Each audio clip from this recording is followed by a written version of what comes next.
Hola, ¿qué tal muchachos? Bueno, en esta ocasión les vengo a hablar de un autor que se conoce como Winnicott. Él es Donald Woods Winnicott. Es un autor que a mí me gusta muchísimo. Lo que vamos a estar hablando en esta clase específicamente es de esta cuestión del desarrollo de los bebés respecto a cómo pensaba Winnicott que se generaba esta capacidad creativa, desde cómo hacemos esta diferenciación del mundo subjetivo y del mundo objetivo.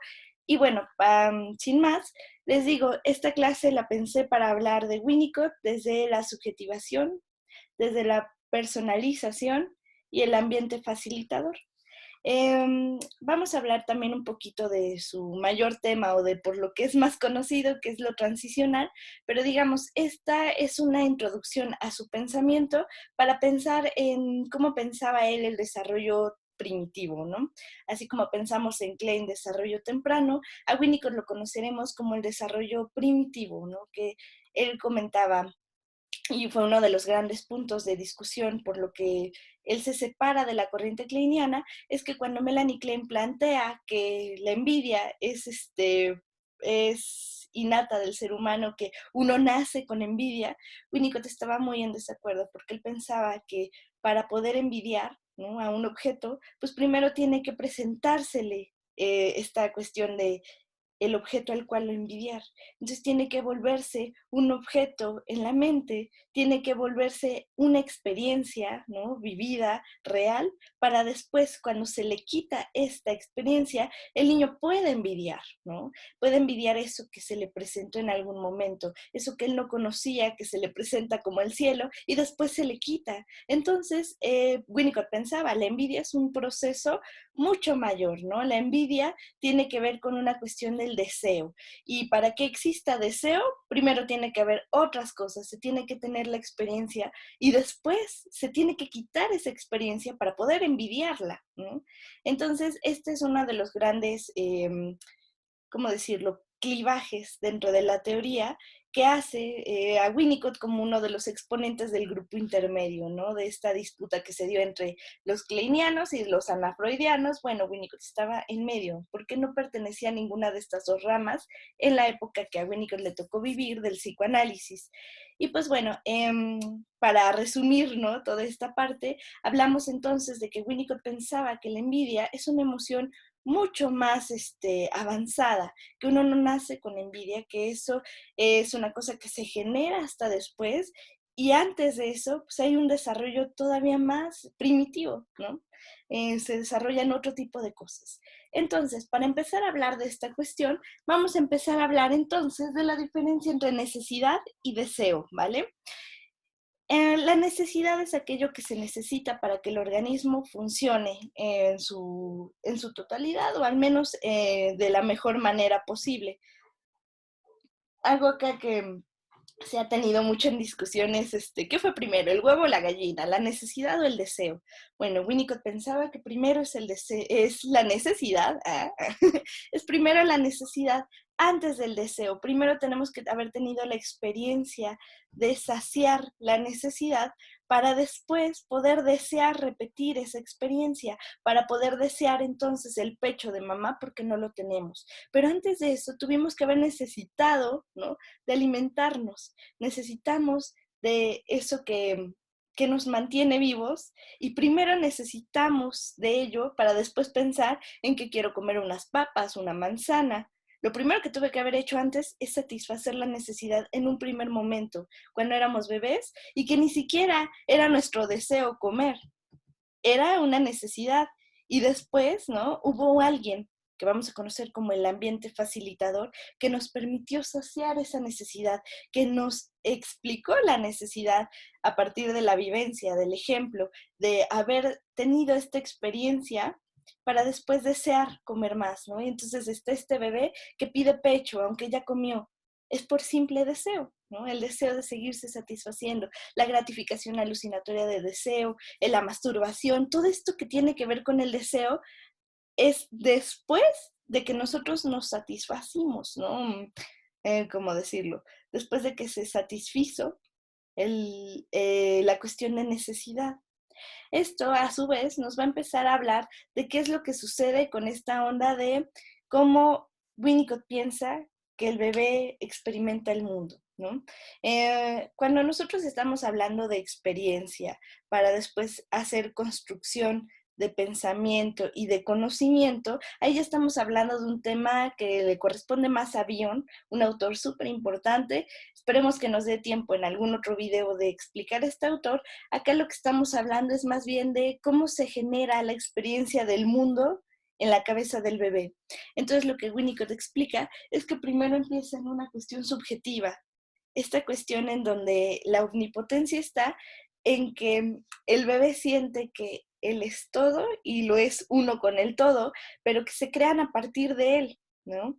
La cuestión está en que el mundo se crea a partir de que yo lo voy viviendo. Entonces podríamos explicar de esta manera estas cuestiones de el bebé que si no ve a mamá se angustia porque siente que mamá no existe. Y en el momento en el que aparece mamá, el bebé piensa, existe porque yo la creé, porque yo la necesitaba, porque yo, ¿no? Tengo este don mágico de hacerla aparecer y wow, hice que se creara mamá. La idea que se piensa un poco es que la personalización, ya empezamos a hablar en estos términos, es esta cuestión de la capacidad de sentirte tú, de personificarte, de saber quién eres tú a partir de la diferencia que haces del mundo. Entonces tenemos dos conceptos, el mundo que creo, ¿no? Y lo que soy yo. Estamos hablando del yo y el no yo. Todo lo que soy yo es diferente a todo lo que existe allá afuera, y lo que existe allá afuera es porque yo lo creé, ¿no? Esta cuestión omnipotente del pensamiento, de yo creo las cosas y a partir de esa creación me voy definiendo yo. La idea, ¿no?, que el profe Paco tiene de cómo explicar esta parte me gusta muchísimo, porque él piensa que es como si fuera una masa, ¿no?, que es todo lo que llega a existir, y está el cortador de galletas. Entonces el bebé es ese cortador de galletas que decide qué es lo que soy yo y qué es lo que no soy yo. De todo lo que existe, a qué es esta onda de la renuncia que me va a empezar a definir a mí mismo, ¿no? Entonces es esta idea de el bebé lo crea todo mágicamente y omnipotentemente con su mente, y a partir de eso el bebé se puede diferenciar entre lo que creo y lo que soy yo, lo que genero, ¿no? En el aspecto no de creencia, sino de creación, ¿no? Lo que yo creo del mundo, lo que yo estoy construyendo y lo que yo estoy elaborando y haciendo del mundo que está allá afuera, ¿no? Y de lo que soy yo. Esas son las dos partes diferentes. Esto lo que nos va a meter al tema es esta cuestión de lo subjetivo, ¿no? Acá no estamos hablando tanto de si el color negro tiene tantos hallazgos del color, sino de luz, de refracción, sino que estamos hablando de la cuestión objetiva de es que el color negro, ¿qué es lo que genera en mí, de lo que yo creo en mí, ¿no? De estas cuestiones de qué es lo que el negro es para mí, esa idea de yo lo estoy construyendo, ¿no? Es lo que nos va a dar la idea de lo subjetivo, de la subjetivación, ¿no? Las vivencias tienen valor a partir de que uno las subjetiviza, a partir de que uno puede darles una definición, y ese es un mundo que se va creando únicamente para nosotros, ¿no? Es una cuestión única para cada ser que construye el mundo de las experiencias y que les va dando matices emocionales, lo que empieza a ser esta onda de la creación del mundo y de la vivencia de todo lo que nos rodea desde una manera subjetiva. Después, poco a poco, el bebé va a empezar a entrar en este mundo del objetivo, y entonces va a empezar a hacer una diferenciación, ¿no?, entre yo lo creé o ya estaba hecho. ¿Qué es lo que se puede estudiar respecto a los colores? ¿Qué es lo que se puede estudiar respecto a las cosas de una manera objetiva, pero sin perder de vista esta cuestión de lo subjetivo, de lo que representa para mí, ¿no? Pensándole en un ejemplo que pueden ustedes vivir como alumnos, sería esta onda de hacer la tesis, ¿no? Uno se esperaría que la tesis fuera un tema súper objetivo, ¿no? Que se pudiera analizar desde una cuestión objetiva, con instrumentos de medición objetivos, que se pudiera hacer de una manera extremadamente objetiva para poder decir que es una investigación científica, pero adivinen qué, Si nosotros no tenemos en mente el primer punto que tiene que ser subjetivo para nosotros, la investigación no va a poder avanzar y no va a poder crearse nada. ¿Cómo es esto? Pues para poder hacer una tesis se espera que sea un tema que te interese, ¿no? Que sea subjetivo dentro de lo que a ti te interesa y lo que a ti te llama la atención para hacerlo tuyo, para que entonces esa tesis sea una creación tuya de cómo es que tú experimentas el mundo y de cómo es que tú lo vives, ¿no? Si no fuera esta capacidad de que ese tema fuera tan subjetivo como para que a ti te llame tanto la atención para hablar de ello, entonces de nada nos sirve que sea objetivo. ¿Por qué? Porque primero necesita tener esta cuestión subjetiva. Esto lo que nos va a llevar, ¿no?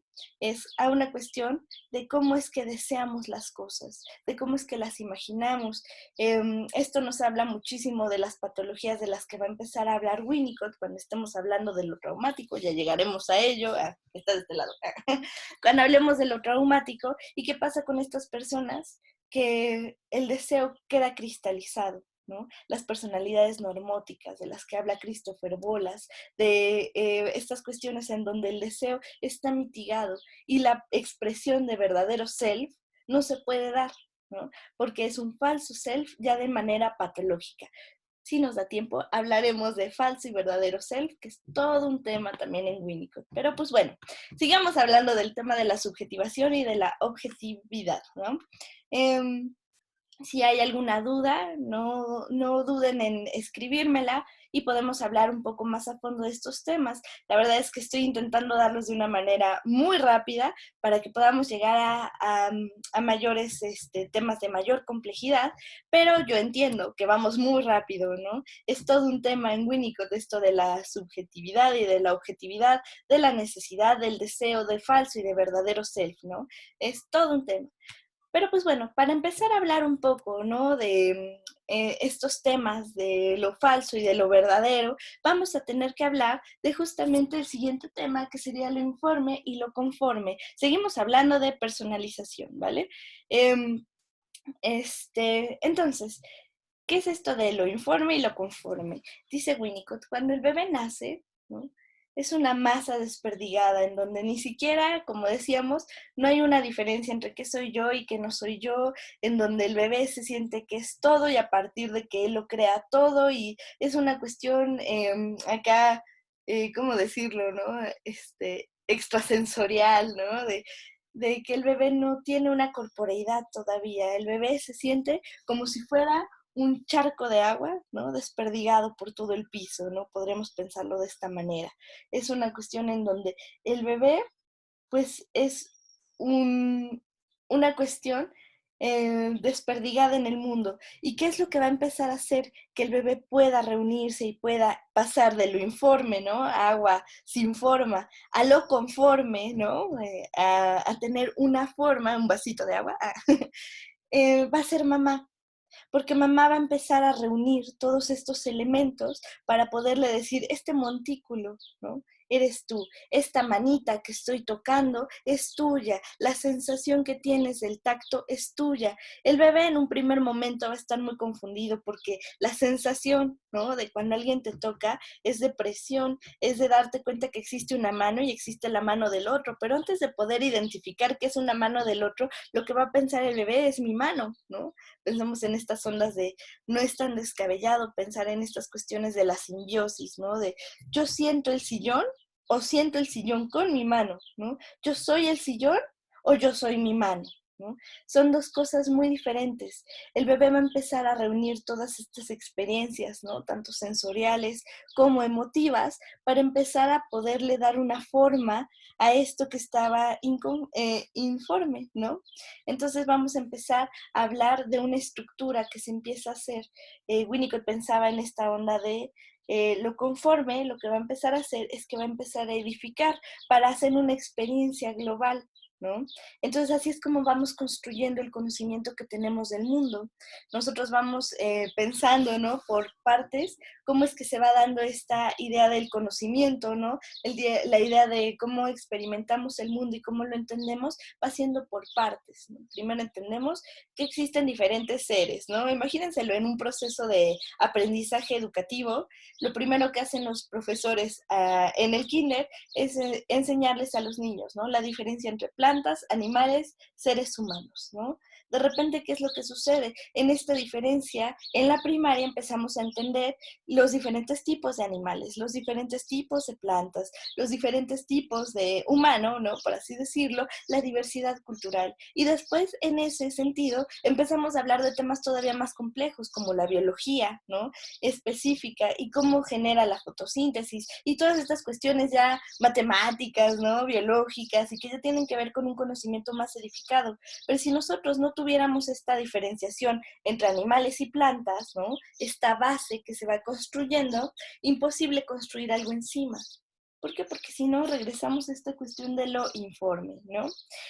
Siempre se espera que tengamos esta capacidad de flexibilidad, ¿no? Para poder volver a lo informe. ¿Cómo sería esto? Pues en estas cuestiones en donde de repente que te digan, el mundo no es como tú lo pensabas, ¿no? Adivina qué, resulta que existe, ¿no? El coronavirus. Entonces, de todo lo que nosotros pensábamos de cómo era la vida, de repente, ¡pum!, pasamos a una parte informe para empezar a entender cómo va a tener que ser nuestra nueva vida, ahora enclaustrados, ¿no? Ahora con medios digitales, para poder seguir viviendo a partir de la cuarentena. Entonces, nosotros necesitamos esa capacidad de flexibilidad para poder seguir edificando y poder seguir haciéndonos una idea de qué es el mundo, ¿no?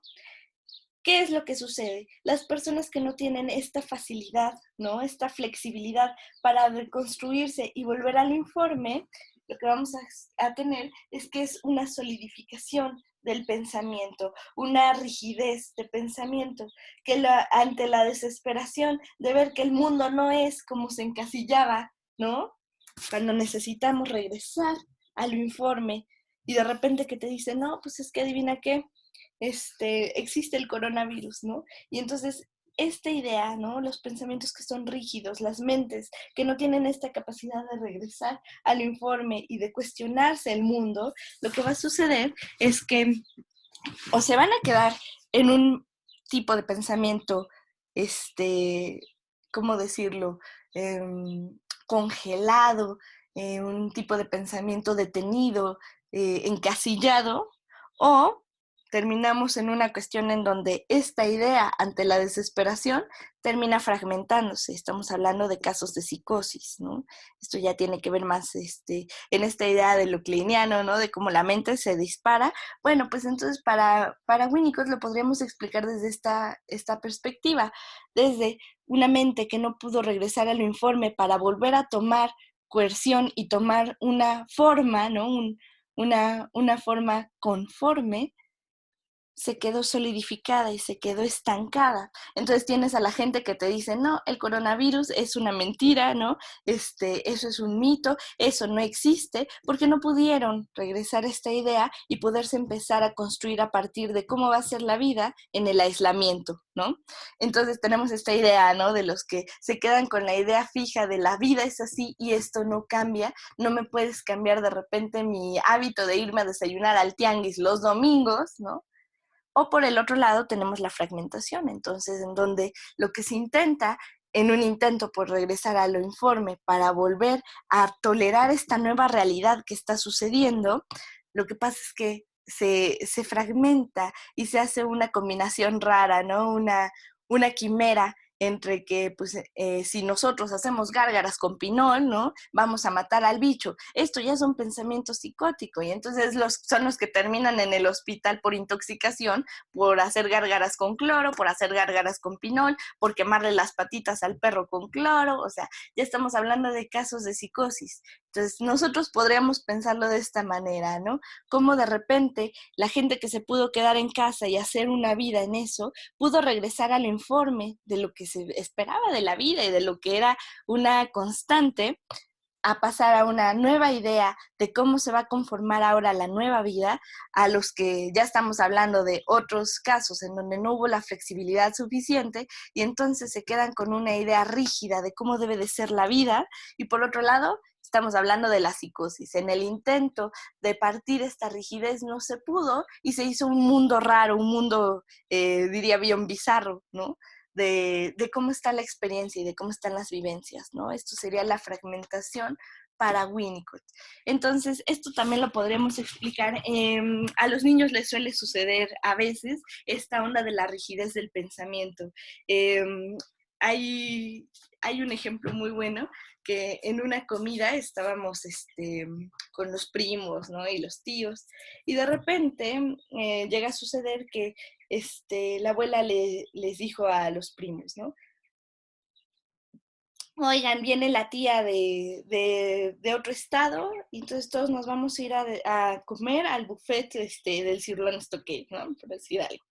Y entonces uno de los primos empieza a morir de la risa, ¿no? Y todos nos quedamos con una idea de, pues, ¿qué le pasa, no? ¿Por qué se estará riendo? ¿Qué fue el chiste? ¿Qué fue lo gracioso?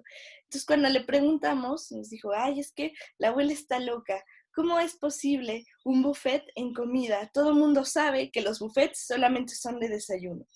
Entonces ahí podríamos hablar de un ejemplo claro de qué pasa con la rigidez del pensamiento, ¿no? En donde el otro es el que está loco, no yo, ¿no? Ay, qué disparates estás diciendo, ¿no? De repente esta idea de cuando se plantea, oye, ¿qué tal si el mundo no es plano y el mundo es redondo y gira alrededor de un sol y no somos el centro del universo? La idea es pensamiento rígido, ¿no? ¿Cómo crees que eso va a suceder, no? Usted está inventando, usted está loco. En lugar de pensar que el mundo puede cambiar, ¿no? Se piensa que los neuróticos son los que son capaces de juzgar y de pensar, ¿lo que estaré viviendo es la realidad? ¿No? ¿No estaré yo loco? ¿No estaré acaso yo pensando que la vida es de una forma y resulta ser que estoy en una ilusión, metido en la Matrix, ¿no? La capacidad para poder pensar eso y cuestionarse nos habla de una flexibilidad, ¿no? De una capacidad para regresar a lo informe y de poder construir el mundo de una manera diferente. Esta idea de las Play-Dohs, ¿no? Cuando la metes a tu botecito, lo que logras hacer es que se mantenga flexible y entonces puede tomar millones de formas. Y entonces está la niña pequeña que está construyendo una cocinita y de repente la deshace y hace un osito y de repente la deshace y hace una casa, ¿no? Con la plastilina. Esto lo que nos hace pensar es que este tipo de juguetes nos ayuda a esta idea de puedo construir cosas y también las puedo destruir y hacer nuevas cosas con ello. El tema de la creatividad se podría pensar en estos términos. Cuando de repente la masita se te hace dura, la única forma para poder seguir intentando construir a veces es a partir de la fragmentación, pero si tú dejaste digamos, la masita a secar y se hizo dura y en un intento por regresarla a lo informe se rompe, pues termina siendo un juguete inservible, ¿no? Ya no se puede construir con eso. Lo podremos pensar desde ese tema, ¿no? Ahora, hablemos un poco del ambiente facilitador, ¿no? Si estamos hablando de esta construcción de lo subjetivo y de cómo se va haciendo la diferencia con el mundo objetivo, sin perder de vista lo subjetivo, el tema de la necesidad contra el deseo, ¿no? Aquí lo que estamos hablando es de qué pasa con la psicosis, qué pasa con las personas que se enferman de subjetividad. Estamos hablando de estas personas que la fantasía es lo que es en la vida real. Y si yo pensé en algo es porque así son las cosas, estas ideas de las personas que están enfermas de celos, ¿no? Y por el simple hecho de que yo puedo pensar que tú me puedes poner el cuerno significa que es verdad y que me estás poniendo el cuerno, estamos hablando de gente enferma de subjetividad. Las personas, ¿no? Que no pueden tener una opinión al respecto y todo tiene que ser a partir de datos medibles y eso es lo único que vale la pena y lo único importante en la vida, están enfermas de objetividad, ¿no? Son dos tipos de enfermedad que se pueden llegar a tener. Lo óptimo es que podamos estar brincando entre este estado y este otro, porque si no, o nos quedamos en este o nos quedamos en este. Estamos hablando, se enfermó de subjetividad, ¿no? La fantasía le jugó en contra porque nada más lo que piensa es lo que es, o estamos hablando de una cuestión de rigidez mental, ¿no? Estamos hablando de que se enfermó de objetividad. Por otro lado, tenemos esta cuestión de la necesidad y el deseo, ¿no? Cuando uno no puede expresar deseo, estamos hablando de un falso self que recubre para proteger al verdadero self. ¿Siempre es patológico el falso self? Pues no, a veces uno tiene que estar ocultando sus deseos para poder convivir, ¿no? ¿Cómo sería esto? No sé si les llegó a pasar de pequeños, ¿no? Que llegaba mamá y te decía, mira, vamos a ir a visitar a tal tía, pero si te ofrecen de comer o si te ofrecen algo, tú le tienes que decir que no. Aunque se te antoje, le tienes que decir que no, porque es buena educación, porque es cortesía, porque son las apariencias, porque etc., ¿no? Entonces llega uno chiquitito, ¿no? Y llegan y le dicen, hola, ¿quieres algo de tomar? ¿Quieres algo de comer? Y uno se mordía la lengua así de, sí quiero, pero mamá me dijo que no. Entonces, no, tía, muchas gracias, estoy muy bien, ¿no? Esas ideas, ¿no? De ocultar el deseo verdadero, ¿no? Se necesitan para convivir, ¿no? Si nosotros viviéramos a partir de pura expresión de deseo, pues seríamos animalitos, ¿no? Satisfaciendo el deseo en el momento en el que se te presenta. De repente esta idea de necesito ir al baño, pero estoy a la mitad de la clase en el salón de los compañeros, uno dice, mejor guardo mi verdadero deseo y me espero porque en 5 minutos es el receso, ¿no? O esta idea de, tengo el deseo, ¿no? De ir al baño, pero adivina que no puedes pararte y cumplirlo, ¿no? Digamos, no te puedes cagar ahí en el salón de clases. Lo que necesitas es una forma de tener el deseo para cumplirlo después, ¿no? Esta idea un poco freudiana, ¿no? De qué pasa con el yo y el ello, ¿no? Pero bueno, digamos, en esta idea de pensar al deseo, Winnicott lo plantea como un falso self, un falso yo que va a empezar a ocultar las cosas verdaderas con tal de protegerlas, ¿no? Ya hablaremos un poco más de esto de falso y verdadero self, si es que llegamos a hablar de estas cuestiones de lo traumático, ¿no? Entonces, para que todo esto se pueda dar, para que el bebé pueda hacer la personificación, para que pueda empezar a pasar de lo informe a lo conforme, para que pueda hacer una idea de lo subjetivo y una idea del objetivo y poder jugar con estas dos ideas, para que se pueda hacer de un deseo, adivinen qué se necesita. Pues se necesita un terreno fértil, ¿no? Pensemos, esta agüita que está desperdigada necesita de algo que la sostenga, de un piso donde se pueda desperdigar. Esta base que permita que la vida pueda seguir. Esto lo vamos a conocer como el ambiente facilitador. ¿Cuál sería nuestro ambiente facilitador? El principal que nosotros tenemos es una madre suficientemente buena. Otra idea que se podría pensar como el ambiente facilitador sería la capacidad de tener un piso firme bajo tus pies, ¿no? Para poder empezar a edificar necesitas una base firme. Esto nos puede empezar a hablar de estos terrores al derrumbe, ¿no? Yo tengo una paciente que me cuenta que tiene mucho miedo de subirse a los puentes, a los puentes peatonales, porque la idea está en que, ¿y si se cae? Y si de repente el puente se cae o ella se cae y no hay nada que la sostenga, todos hemos tenido estos sueños terribles, ¿no? De ir cayendo al vacío, de que de repente de un edificio te caes y entonces de repente uno tiembla y, sí, estoy en mi camita, tengo un piso firme bajo mis pies, tengo una cama que me detiene. Bueno, esta sensación se va a pensar, ¿no? Y se va a traducir en este ambiente facilitador como la madre suficientemente buena, en una experiencia, ¿no? De cómo tiene que ser el timing y cómo tiene que ser el tacto, ¿no? El handling y el holding de mamá. Términos súper winnicottianos, ¿no? Esta idea del handling es como mamá me agarra, literal, como mamá agarra al bebé, ¿no? Pensémoslo en esta almohadita, ¿no? Si mamá te agarra así, ¿no? La idea de estabilidad está terrible, sientes que te vas a caer. En cambio, si mamá tiene el cuidado, te agarra la cabecita, ¿no? Y te agarra de cierta forma, con cierto cuidado, en donde tú te sientes seguro en los brazos de mamá, es porque mamá te pudo dar este sostén, este ambiente facilitador y esta idea de estabilidad para que no te fueras a caer. Siempre hemos visto estas mamás que agarran al bebé todo chueco y que uno está con la idea de se le va a caer el bebé, agárrenlo, ¿no? Imagínate cómo se ha de sentir este bebé, estos temores o sensaciones, ¿no? Psicosomáticas de sentir vértigo y de repente marearte, ¿no? De tener el miedo de que el piso se te cae, estos ataques de pánico, esta idea de no saber qué es lo que me está pasando, de me voy a derrumbar, se podrían pensar desde acá, desde que nunca se tuvo un ambiente facilitador, una madre suficientemente buena que pudiera sostener. Estamos hablando del sostenimiento. Esta idea de desde cómo te cargan y de cómo sientes firme y que no te vas a caer en los brazos de mamá, estamos hablando desde ese momento de la vida, ¿no? Esta idea de me siento mal y lo que necesito es un abrazo de mamá, lo que necesito es sentir que me abrazan, sentir que me contienen, ¿no? Es un concepto que tiene que ver con lo corporal muchísimo.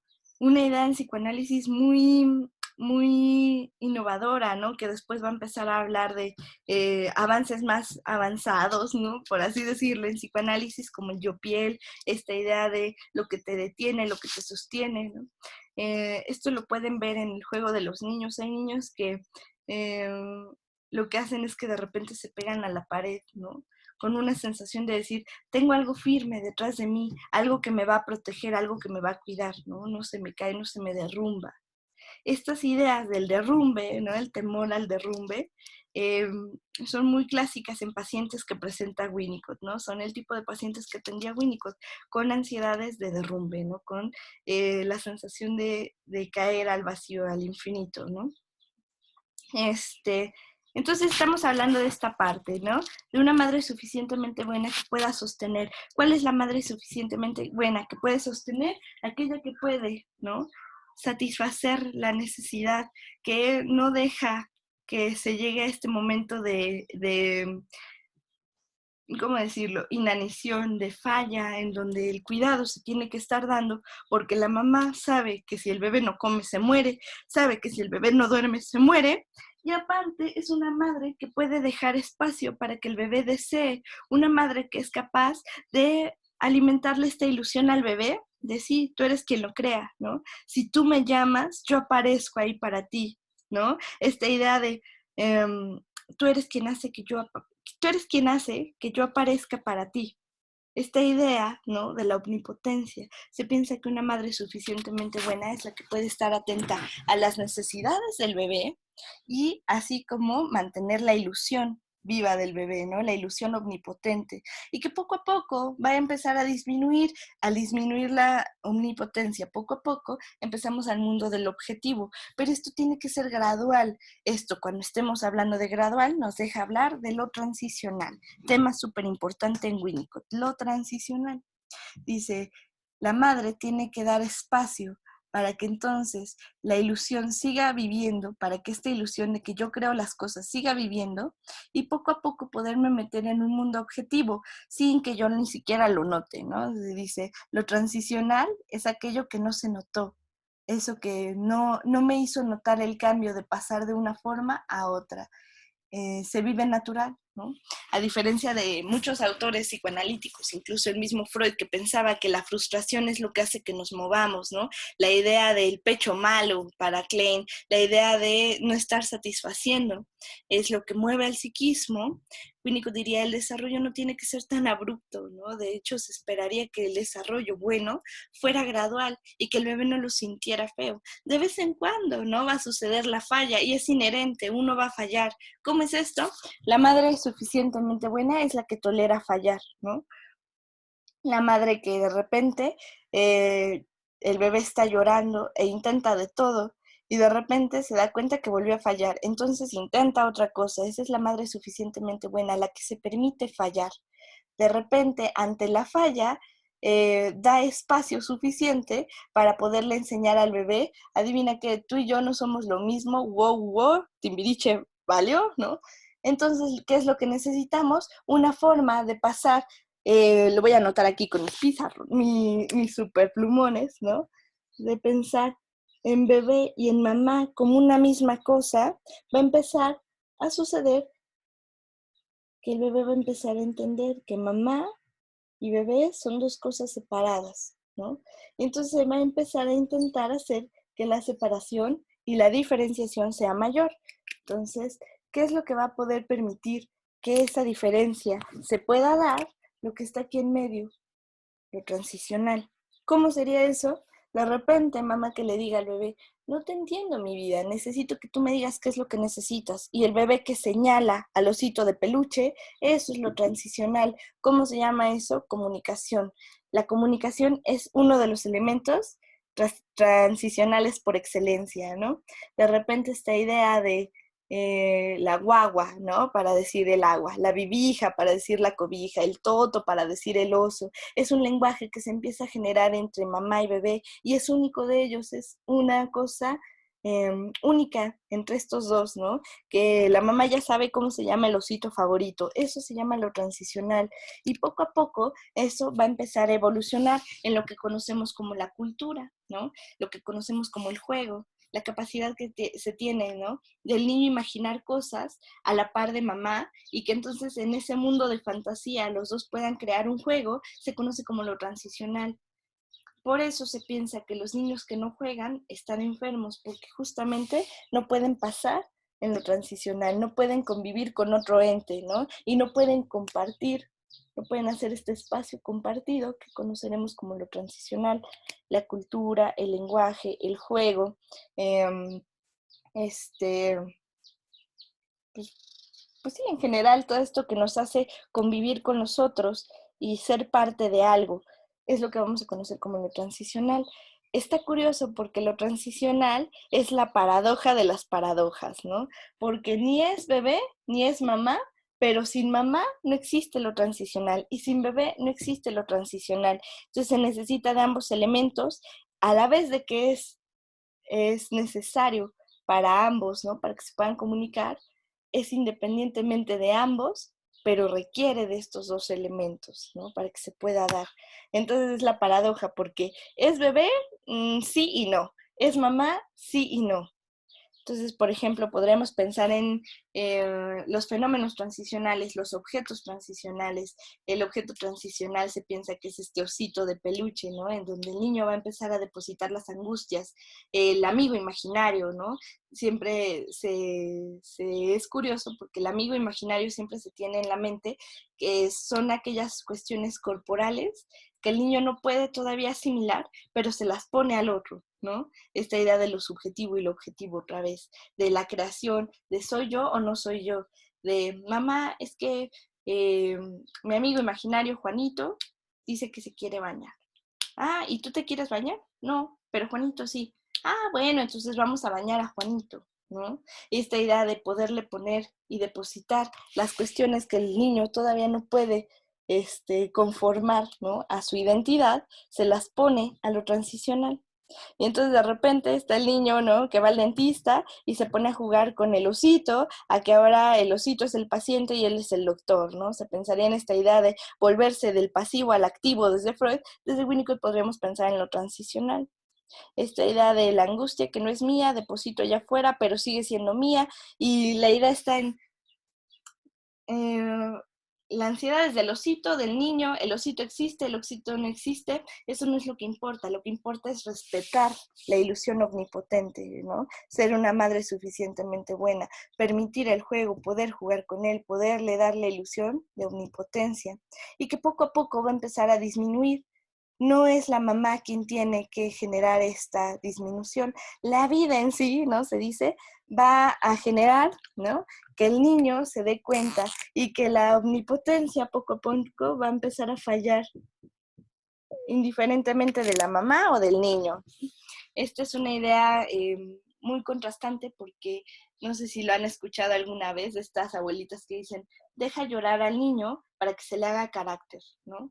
Es lo peor que pueden hacer porque lo que se están confirmando es una idea del medio, no va a responderte, tú te tienes que acatar y te vamos a generar la falla de manera, no porque la vida sea así, sino que nosotros vamos a empezar a hacer que esta falla se recalque una y otra vez. Lo que vas a terminar haciendo es un niño con falso self, un niño que va a dejar de demandar y se va a tener que esperar a que el medio lo satisfaga en lugar de pensar que él puede hacer que el medio le responda. Entonces son este tipo de niños que como relojito comen, como relojito van al baño, como relojito se duermen. Uno piensa como mamá, qué maravilla. Uno pensaría como psicoanalista, qué horror, qué miedo, porque este niño perdió la ilusión omnipotente, este niño perdió la capacidad para crear, perdió la capacidad para desear, ¿no? Es una cosa súper grave. Estamos hablando de personalidades normóticas, estamos hablando de falso self.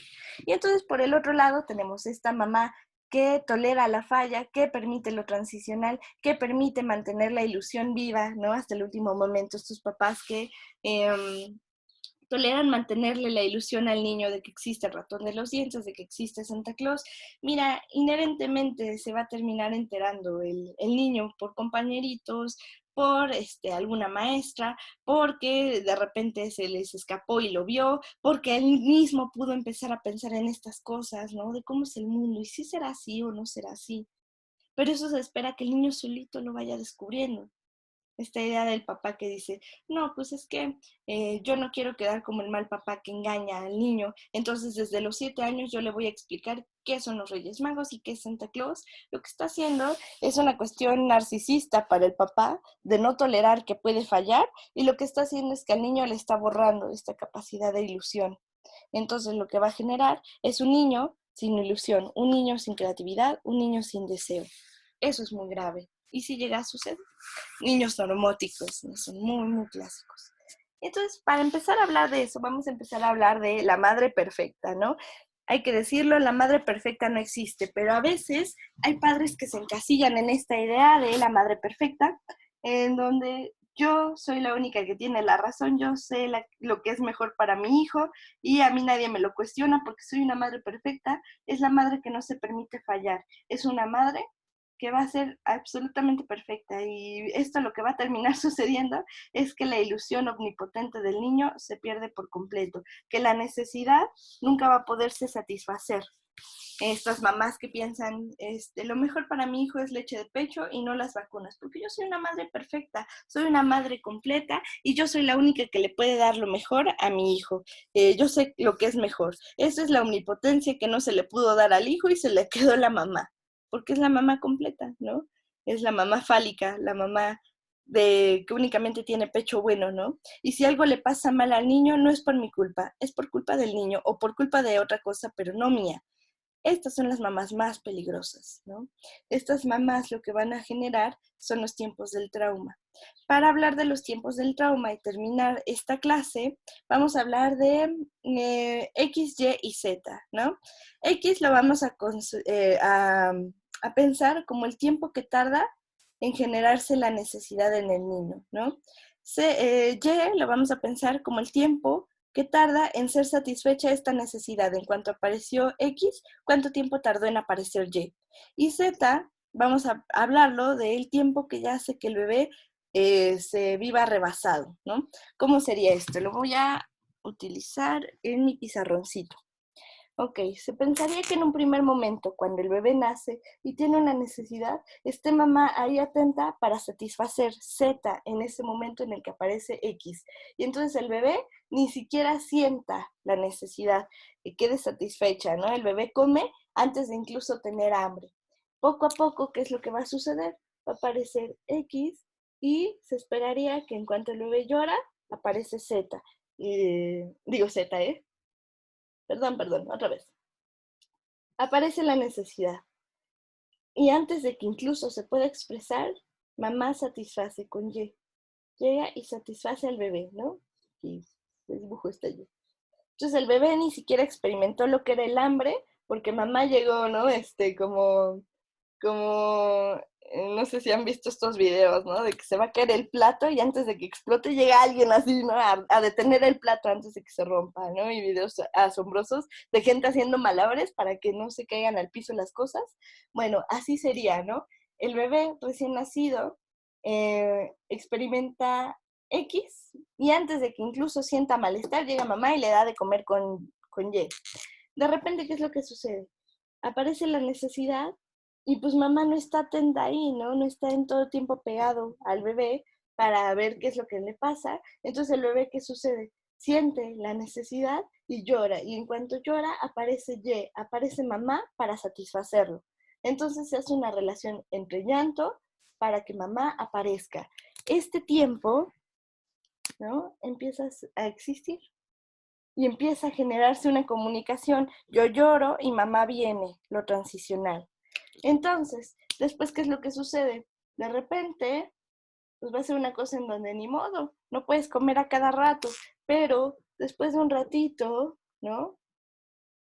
Va a poder llegar otra vez, mamá, y satisfacer. Se esperaría que el tiempo, ¿no?, pudiera empezar a agrandarse cada vez más. Lo difícil está en cuando de repente aparece la necesidad y el niño llama para ser satisfecho, y llama, y llama, y llama, y en ningún momento aparece Y, estamos en presencia de Z, ¿no? Cuando ya se rebasó al bebé.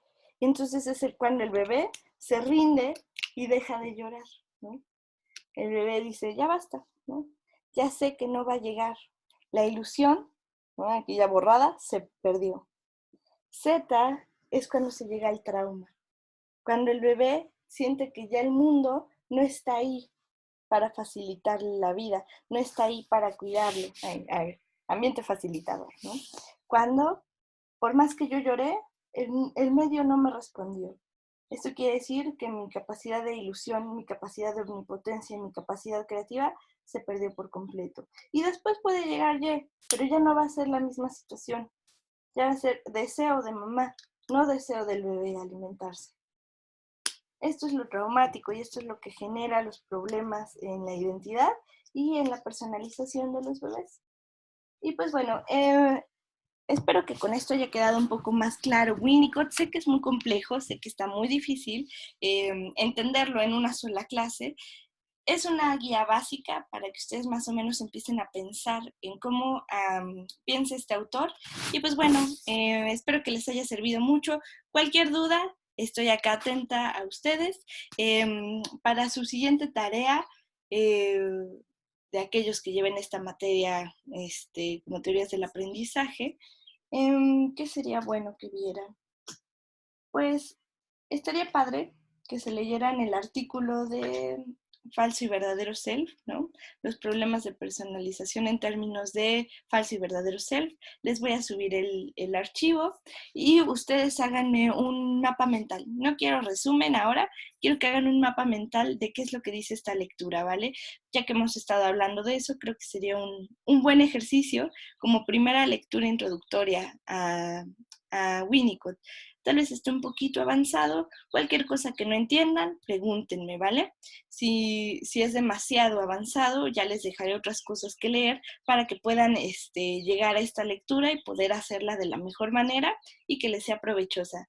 Nos vemos, chicos.